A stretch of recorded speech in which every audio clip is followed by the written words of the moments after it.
what makes you the most excited about the future of water? I'll tell you what makes me the most excited, and it's ironically, it's the reverse of what you usually hear. So if you hear or read any story in the LA Times or the Washington Post or any of the other media outlets about the cost of infrastructure renewal, you hear these outrageously huge numbers that nobody knows and no one expects will ever raise. Hundreds of billions of dollars, even $1 trillion over the next 25 years. And to me, that's when you throw up your hand. If you didn't know otherwise, you throw up your hands in despair and say, we're doomed. We're absolutely doomed. We can't do this.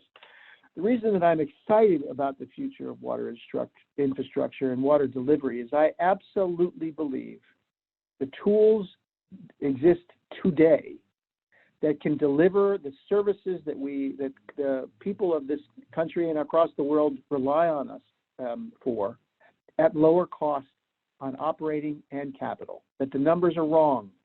We can deliver improvements at a fraction of the cost if these new techniques are adopted.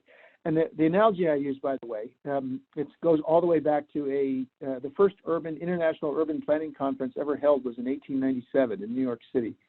And it was planned for 10 days.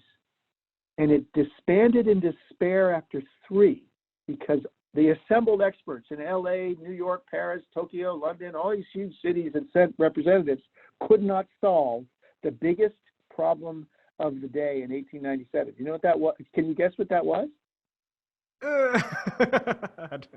I couldn't either, by the way. Don't feel bad. I couldn't either. It was horse manure. What? Everything in every city was delivered and pulled by horses. And in New York City, 2.5 million pounds of horse manure were deposited on city streets every single day and was plowed like snow.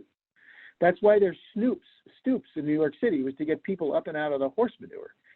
And no one could figure out the solution. We need horses to move things. We need horses for transport. And when a horse dies, we need other horses to come in and pull the horse carcass out. It was just a disaster. 20 years later, it was solved because of the combustion engine. New technologies changed the equation. And I think that's where we are with water technology. All the lamenting and despair is because the $1 trillion and the hundreds of billions is looking backwards. Yeah. Doing what we've done with water using techniques that were great in their day. No criticism of what our forebears did, but that was their day. When today, your company, so many companies offer these solutions that will offer you to do the same work at a fraction of the cost. And we can start delivering, we can use water more carefully, we can conserve water better. Maintenance allows the less water to be leaked into the ground. That's precious drinking water leaking into the ground. Maintenance can solve that. We can solve scarcity, we can help solve flooding, we can reduce costs. And that's what's possible today.